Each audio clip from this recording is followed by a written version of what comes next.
ভারত বাংলাদেশ রাজনৈতিক সম্পর্ককে জল ঢালতে চান ভারতেরই এক মুখ্যমন্ত্রী। কিন্তু কে এই মুখ্যমন্ত্রী? তিনি ভারতের ডাবল ইঞ্জিন রাজ্য অর্থাৎ বিজেপি শাসিত রাজ্যেরই এক মুখ্যমন্ত্রী। তিনি আর কেউ নন, পড়শি রাজ্য অসমের মুখ্যমন্ত্রী হেমন্ত বিশ্ব শর্মা। একদিকে কেন্দ্রীয় সরকার চাইছে যাতে বাংলাদেশের সঙ্গে ভারতের সম্পর্কের উন্নতি হোক, আর সেদিকে নজর দিতে গিয়ে সম্প্রতি বাংলাদেশে ভারতের রাষ্ট্রদূত হিসাবে দীনেশ ত্রিবেদীকে নিয়োগ করেছে মোদী সরকার এবং দীনেশের সঙ্গে বাংলার সম্পর্ক রয়েছে। আমাদের নতুন পেজ সাবস্ক্রাইব করুন আরও বাংলাদেশের খবর পেতে। ভালো বাংলা বলেন, দীর্ঘদিন তৃণমূল কংগ্রেসের গুরুত্বপূর্ণ পদে ছিলেন। এইসব ফ্যাক্টরকে মাথায় রেখে দীনেশকে হাই কমিশনার করে ওপার বাংলায় পাঠাচ্ছে কেন্দ্রীয় সরকার। কেন্দ্র যখন এই ধরনের সিদ্ধান্ত নিচ্ছে, তখন কেন্দ্রের বাড়া ভাতে ছাই দিচ্ছেন তাদেরই মুখ্যমন্ত্রী হেমন্ত বিশ্ব শর্মা। কিন্তু কেন? ভারতের সেভেন সিস্টার্সের রাজ্য অসমের মুখ্যমন্ত্রী হেমন্ত বিশ্ব শর্মা বলেছেন তিনি সবসময় ঈশ্বরের কাছে প্রার্থনা করেন যাতে ভারত আর বাংলাদেশের সম্পর্কে উন্নতি না হয়। बांग्लादेश में थोड़ा लास्ट एक सालों से यह सरसा बार बार हो रहा है कि नॉर्थ ईस्ट को भारत से अलग करके बांग्लादेश का साथ शामिल करने का बात बार बार आ रहा है। लेकिन भारत आप जानते हैं, भारत एक बहुत बड़ा देश है, न्यूक्लियर नेशन है, fourth largest economy in the world. So Bharat को बांग्लादेश कैसे ये कर पाएगा, ये तो सोचना भी गलत है। लेकिन बांग्लादेश का लोगों का सोच खराब है, हम लोग उनको बहुत ज़्यादा मदद करना नहीं चाहिए और ये लोगों को भी ये सिखा देना चाहिए कि भारत का ऊपर ऐसा सब व्यवहार करने से हम लोग चुप नहीं रहेंगे।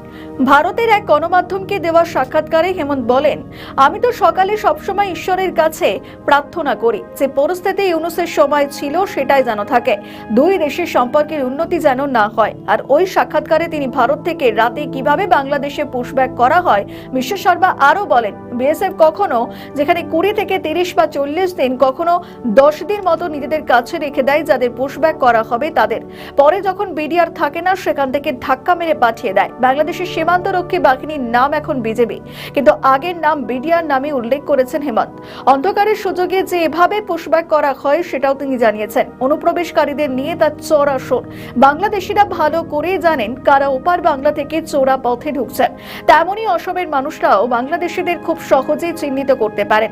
সাক্ষাৎকারে তিনি আরও বলেন, আমাদের ভালো লাগে যখন ভারত বাংলাদেশের সম্পর্ক ভালো থাকে না, কারণ যখন সম্পর্ক ভালো হয়ে যায় তখন ভারত সরকারও চায় না পুশব্যাক করতে।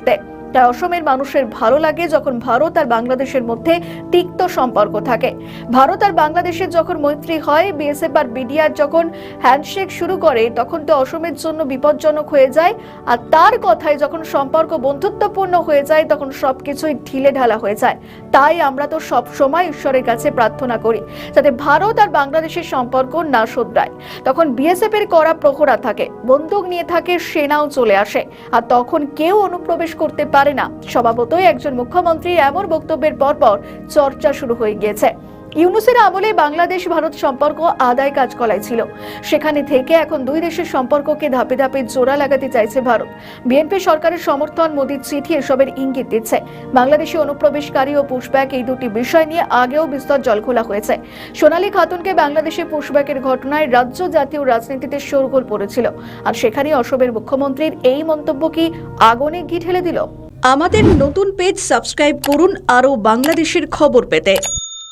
আগে জানা গিয়েছিল গ্রামীণ ট্রাস্টের সঙ্গে মোহাম্মদ ইউনুসের কোনো সম্পর্ক নেই, কিন্তু তার সরকারের বিদায় ঘটতেই দেখা যায় গ্রামীণ ট্রাস্ট, গ্রামীণ সেন্টার, গ্রামীণ ব্যাংক এবং গ্রামীণের সঙ্গে সম্পর্কিত সমস্ত কিছুই মোহাম্মদ ইউনুসের। ধীরে ধীরে এখন বেরিয়ে আসছে ইউনুসের সম্পত্তি, এমনকি তার করে যাওয়া একের পর এক কাজ বেরিয়ে আসছে। শুধু তাই নয়, গ্রামীণ বিশ্ববিদ্যালয়ও ইউনুসের, আর সেই তথ্যই বেরিয়ে আসছে। কিন্তু এতদিন কেন তিনি সামনে আনেননি? কর ফাঁকি দিতেই তার এমন পদক্ষেপ, নাকি এর পিছনে অন্য কোনো রহস্য রয়েছে? আমাদের নতুন পেজ সাবস্ক্রাইব করুন আরও বাংলাদেশের খবর পেতে। ঢাকা বিশ্ববিদ্যালয়ের সাবেক ভিসি গ্রামীণ ইউনিভার্সিটিতে যোগদান করেছেন। আর এই তথ্য বিভিন্ন জায়গা থেকে বেরিয়ে আসছে। ডক্টর ইউনূসের গ্রামীণ বিশ্ববিদ্যালয়ের পরামর্শক ঢাবির সাবেক ভিসি, অর্থাৎ নিজেই নিজের বিশ্ববিদ্যালয়ের লাইসেন্স দিয়ে গিয়েছেন মোহাম্মদ ইউনূস। কেউ কেউ বলছেন কখনো না কখনো এই প্রশ্নের মুখে তাকে পড়তেই হবে। গ্রামীণ সেন্টারের তরফে ফেসবুকে পোস্ট দিয়ে জানিয়ে দেওয়া হয়েছে, গ্রামীণ ইউনিভার্সিটি ট্রাস্টের আনন্দের সঙ্গে জানানো হচ্ছে যে ঢাকা বিশ্ববিদ্যালয়ের সাবেক উপাচার্য অধ্যাপক নিয়াজ আহমেদ খান পিএইচডি ঢাকা বিশ্ববিদ্যালয়ের আনুষ্ঠানিক অনুমতিক্রমে গ্রামীণ বিশ্ববিদ্যালয়ের পরামর্শক হিসাবে যোগদান করেছেন। এরপর লেখা হয়, সরকারি অনুমোদন পাওয়ার পর গ্রামীণ বিশ্ববিদ্যালয় দ্রুত গতিতে এগিয়ে চলেছে। ক্রয়কৃত 33 একর প্রায় 100 বিঘা জমির উপরে স্থায়ী ক্যাম্পাস নির্মাণের পাশাপাশি একাডেমিক কার্যক্রম চালু করা হচ্ছে। যদিও জমির প্রথম অংশটি বহু বছর আগে 2014 সালে গাজীপুরের কালীগঞ্জের পূর্বাঞ্চলে কেনা হয়েছিল, তবে বারবার প্রক্রিয়া সম্পন্নের পরেও যেখানে তৎকালীন সরকার অনুমোদন না দেওয়ায় প্রকল্পে বিলম্ব হয়েছে, ফলে কার্যক্রম শুরু করা সম্ভব হয়নি। এরপর আরও যোগ করে লেখা হয়, গ্রামীণ বিশ্ববিদ্যালয় অবশেষে 2025 সালের মার্চ মাসে গণপ্রজাতন্ত্রী বাংলাদেশ সরকারের শিক্ষা মন্ত্রণালয় থেকে আনুষ্ঠানিক অনুমোদন পায়। পরবর্তীতে 2025 সালের এপ্রিল মাসে বাংলাদেশ বিশ্ববিদ্যালয় মঞ্জুরি কমিশন থেকে অনুমোদন পায়। যদিও জানা যায়, ইউনূস সরকারের সময় থেকেই বিদেশের রাষ্ট্রদূত হওয়ার বেশ তোড়জোড় ছিল নিয়াজের। এক্ষেত্রে তার পছন্দ ছিল ইউরোপের কোনো দেশ, তবে বেশ কিছু জটিলতায় তারা রাষ্ট্রদূত করা হয়নি। এরপর শেষমেশ ইরানে বাংলাদেশের রাষ্ট্রদূত হিসাবে প্রস্তাব করা হলেও তিনি রাজি হননি। অর্থাৎ এই 18 মাসে অন্তর্বর্তীকালীন সরকারে থেকে নিজের সমস্ত দপ্তর এবং সংস্থায় কাজ করে গিয়েছেন মোহাম্মদ ইউনূস এবং সেগুলিকে তিনি নিজে গুছিয়েছেন। কিন্তু দেশের যে পরিস্থিতি, যে হাল তিনি করে গিয়েছেন, এখন সাধারণ মানুষ, দেশের জনগণকে সেই মাসুল দিতে হচ্ছে। দেশে একের পর এক সংকট তৈরি হচ্ছে এবং যেগুলোকে নিয়ন্ত্রণ আনতে কার্যত হিমশিম খাচ্ছে তারেক সরকার। পাশাপাশি যে সংস্থাগুলি তিনি কাজ করে গিয়েছেন, সরকার থেকে বিদায়ের পর সেই সংস্থাগুলি তিনি নিজের করে গিয়েছেন এবং যেটা এখন দেখা যাচ্ছে যে দিনের পর দিন এই সরকারি কর ফাঁকি দিয়ে তার সংস্থা আদৌ কাজ করায় ওঠে কিনা সেটাই দেখার। পাশাপাশি মোহাম্মদ ইউনূসের বিরুদ্ধে একাধিক অভিযোগের পরিপ্রেক্ষিতে পদক্ষেপ তো দূর, আদৌ জিজ্ঞাসাবাদ করা হয় কিনা তারেক প্রশাসনের তরফ থেকে সেটাও দেখার। আমাদের ভিডিও ভালো লাগলে লাইক ও শেয়ার করুন, কমেন্ট সেকশনে আপনাদের মতামত জানান। আরও ভিডিও পেতে আমাদের চ্যানেলটিকে সাবস্ক্রাইব করুন এবং প্রতি মুহূর্তে খবরের আপডেট পেতে প্রেস করুন বেল আইকন। সংসদে হঠাৎ খাপ্পা জামায়াত ইসলামী তথা বিরোধী দলের নেতা ডক্টর শফিকুর রহমান। সংসদে ফজলুর রহমানের বিরুদ্ধে ক্ষোভ উগরে দিয়েছেন তিনি, কিন্তু কেন? জাতীয় সংসদে রাষ্ট্রপতির ভাষণের ওপর ধন্যবাদ প্রস্তাবের আলোচনায় অংশ নিয়ে বক্তব্য রাখেন তিনি। বক্তব্য রাখতে গিয়ে তিনি বীর মুক্তিযোদ্ধা ফজলুর রহমানের বক্তব্যের তীব্র প্রতিবাদ জানান এবং শফিকুর রহমান বলেন, তিনি মুক্তিযুদ্ধে তার অবদান সবকিছু বলেছেন, কিন্তু নিজের অবদান বলতে গিয়ে আরেকজনের অবদানের উপরে হাতুড়ি পেটানোর অধিকার কাউকে দেওয়া হয়নি। তিনি ব্যক্তিগতভাবে আমাকে আঘাত করেছেন। মাননীয় সংসদ সদস্য বয়সে আমার বড়, তিনি মুক্তিযুদ্ধে তার অবদান সবকিছুই বলেছেন, কিন্তু নিজের অবদান বলতে গিয়ে আরেকজনের অবদানের উপরে হাতুড়ি পিটানোর অধিকার কাউকে দেওয়া হয়নি। তিনি পার্সোনালি আমাকে হার্ট করেছেন। তিনি বলেছেন যে আমি বলে থাকি আমি শহীদ মুক্তিযোদ্ধা পরিবারের সদস্য, তাহলে ইনি এটাকে চ্যালেঞ্জ করছেন। 2 নম্বর, উনি বলেছেন কোনো মুক্তিযোদ্ধা কিংবা শহীদ মুক্তিযোদ্ধা পরিবারের কেউ জামাত ইসলামী করতে পারে না, তাহলে উনাকে জিজ্ঞেস করে করা লাগবে? এটি আমার নাগরিক অধিকার। আমি কোন দল করব, কোন আদর্শ আমি অনুসরণ করব, এর উপর হস্তক্ষেপ করার ন্যূনতম কোনো অধিকার রাষ্ট্র কিংবা সংবিধান কাউকে দেয়নি। আমি এটার তীব্র নিন্দা জানাই। আমার আইডেন্টিটি নিয়ে প্রশ্ন করা হয়েছে, এটা গুরুতর অপরাধ করেছেন উনি। আবার আমার আদর্শ সিলেকশনের ব্যাপারে উনি কথা বলেছেন, এটা বাড়তি অপরাধ করেছেন। আমি অনুরোধ করব মাননীয় স্পিকার, তার এই অসংসদীয় অংশটা এখান থেকে যেন এক্সপাঞ্জ করা হয়। বিরোধী দলের নেতা বলেন, তিনি বলেছেন যে আমি বলে থাকি আমি শহীদ মুক্তিযোদ্ধা পরিবারের সদস্য বলেই তিনি এটাকে চ্যালেঞ্জ করছেন। উনি বলেছেন কোনো মুক্তিযোদ্ধা কিংবা শহীদ মুক্তিযোদ্ধা পরিবারের কেউ জামায়াত ইসলামী করতে পারে না। ওনাকে কেনই প্রশ্ন করতে হবে? আমি তীব্র নিন্দা জানাই। জাতীয় সংসদে নিজের বক্তব্য পেশ করতে গিয়ে বিরোধী দলের সদস্যদের বিরুদ্ধে ফজা পাগলা বলে কটাক্ষ করার অভিযোগ তোলেন বিএনপির সংসদ সদস্য এবং মুক্তিযোদ্ধা ফজলুর রহমান। একই সঙ্গে তিনি মন্তব্য করেন, মুক্তিযোদ্ধা পরিবারের কেউ জামায়াত ইসলামী করলে তা ডাবল অপরাধ। রাষ্ট্রপতির ভাষণের ওপর ধন্যবাদ প্রস্তাবের আলোচনায় অংশ নিয়ে তিনি এসব কথা বলেন। তার বক্তব্যের এক পর্যায়ে বিরোধী দলের সদস্যরা তীব্র প্রতিবাদ জানালে জাতীয় সংসদে উত্তেজনার পরিস্থিতির সৃষ্টি হয়। সংসদে বক্তব্য দিতে গিয়ে ফজলুর রহমান বলেন, বিরোধী দলের নেতাকে সব সময় আমি মাননীয় বলে কথা বলি, কিন্তু ওনার দলের লোকজন এখানে বসে রয়েছে, তারা আমাকে ফজা পাগলা বলে কথা বলে। তারা নাকি সভ্য, তারা নাকি ইসলাম। তারা আমাকে ফজা পাগলা বলে কথা বলে, উনি একদিন এটা বলে। তারা নাকি সভ্য, তারা নাকি ইসলাম। এবং উনি যে বলতেছে, ওদিন বললো যে আমার দাড়ি পাকা, আমার চোখের সমস্ত পাকা, উনি আমার চেয়ে 10 বছরের ছোট। আমার বয়স 78 বছর, আমি 48 সনে জন্মগ্রহণ করেছি, উনি 58 সনে জন্মগ্রহণ করেছে। কথাটা সত্য না মিথ্যা? মাননীয় সদস্য, আমি ওনাকে, আপনাকে কেউ এই ধরনের উক্তি করেছে আপনার সম্বন্ধে? এরকম তো সংসদে কেউ বলে নাই তো এরকম। না বলছি, করেছে। আপনি কেন নিজের টেনে করেছে আছে এখানে উপস্থিত। আমি আজকে আপনাকে বলতে চাই,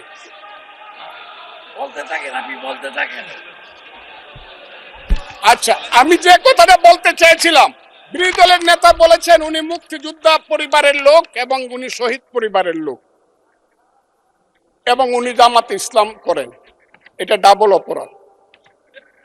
মুক্তিযোদ্ধা পরিবারের লোক কেউ জামাত করতে পারে না। আর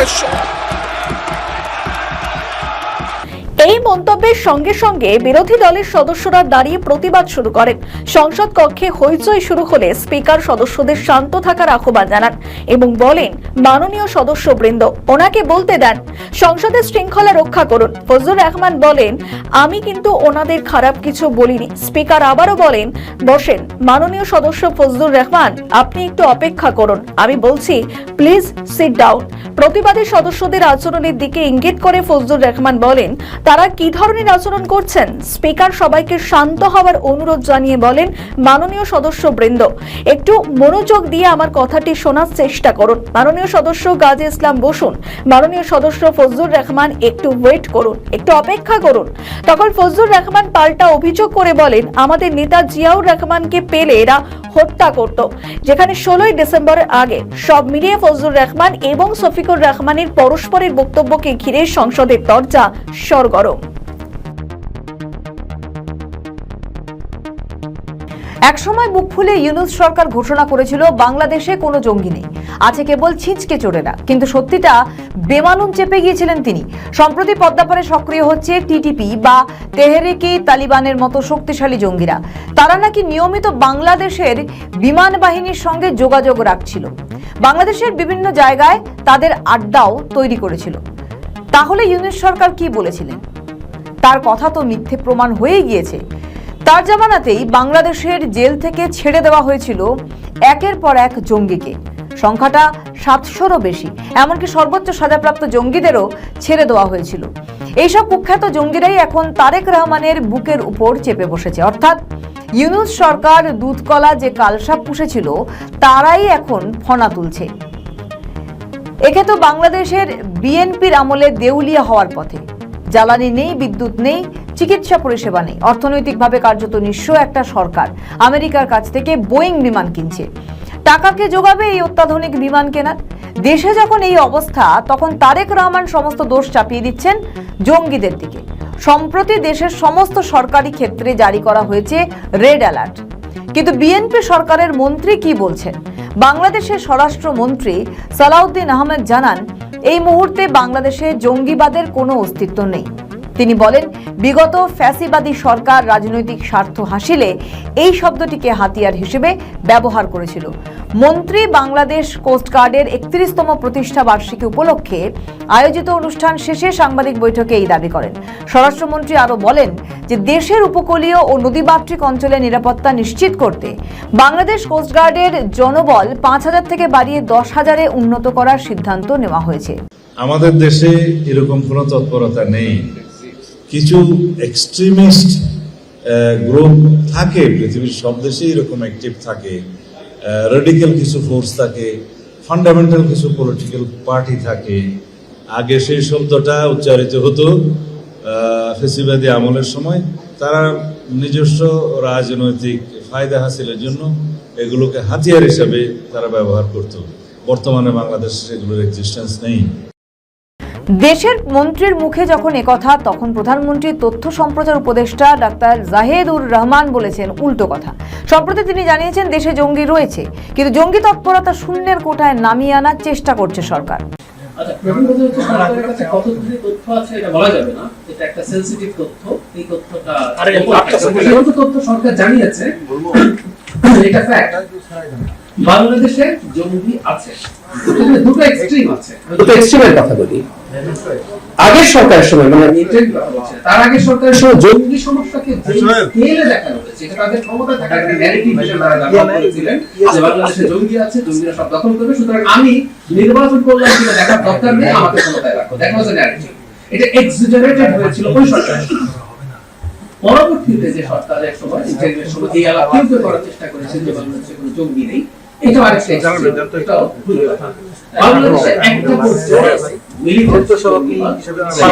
আছে, সেটাকে আমরা আসলে কমব্যাক করতে চাই। এবার এই সতর্কতা মানে হচ্ছে এটা খানিকটা ঝুঁকি তৈরি করেছে, কারণ 1.5 বছর ইন্টারিম সরকারের সময় আমরা খেয়াল করেছি এই প্রবণতার মানুষদের অনেক বেশি সংগঠিত হওয়া বা পাবলিকলি আসা ওপেনলি প্রবণতা তৈরি করেছে। সেটাই খানিকটা ইম্প্যাক্ট আমরা বলতে পারি।